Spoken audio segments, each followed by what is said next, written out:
Yan yung taba kanina ay akin na siyang pinakatas. Yan, minantika ko na siya. Ayan, at dyan ko igigisa yung aking karne at saka yung ating bagoong. At gagataan ko din pala siya. Ayan, gagataan ko siya. Yan ang aking mga sangkap. Mamaya yung talong ipiprito ko yan. Ayan, start na tayo sa paggisa. Buksan na natin ang kalan. Ayan, at may mga unwanted guest tayo na pumapasok. Ayan, ilihis natin yung ating camera. Okay. Tayo lang natin kumulo ang ating mantika. Ilagay na natin yung ating... Yung napansin ni marami yung mantika kasi sa bagoong kasi kailangan natin yung maraming mantika din talaga. Ayan. Ang ating bawang. Sunod na natin yung ating sibuyas.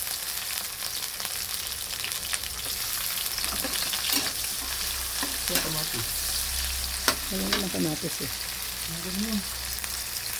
At dahil gusto may kamatis, lagyan natin ng kamatis.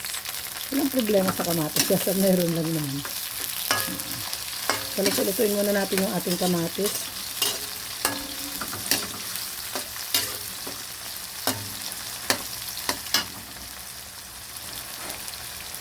Hindi na pinarito to. At ilagay na natin yung ating bagoong. Ayan. Alamang. Bagoong alamang.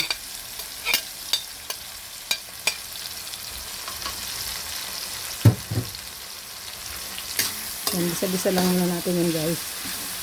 Kaya marami yung mantika ko dyan kanina. Yung katas ng yung mantika ng sariling mantika niya.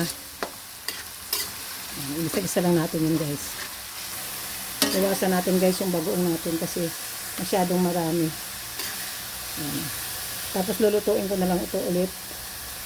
Yan lang yung sasahog natin sa gulay.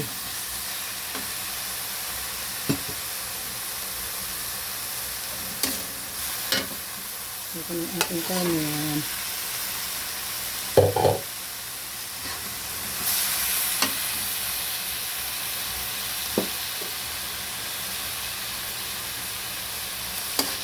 Hindi ito natin niluluto.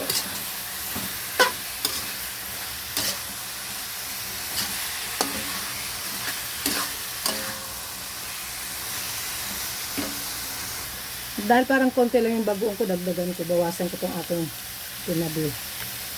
Yan. Okay.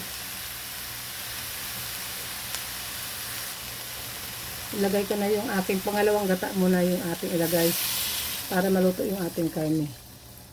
Yan. Pag naluto na at matuyuan na siya, saka natin ilagay yung ating kakang gata. Ayan. Okay na yan. Atin muna siyang takpan para mabilis na maluto. Wow! Sarap ng halimuyak niya. Kakagutom. Ayan. Patuyutuin natin muna. Yung sabaw na pala natin yung sabaw ko. Ayan. Ilagay na natin yung ating sigarilyas. Ayan. Para maluto din siya.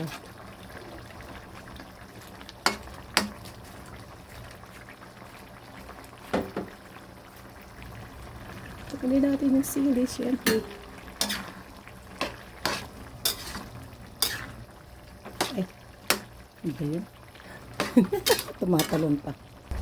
At ilagay na natin yung ating kakang gata para ma-ibsan yung sobrang alat ng bagoong.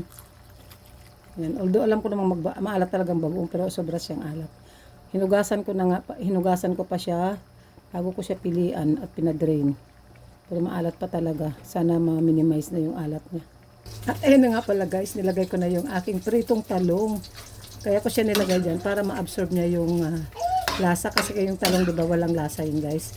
At ayan, yan na yung ating finished product. Ready to eat na yan, oh. Wow! So yummy. Tinikman ko na rin yan, ayos na yung lasa.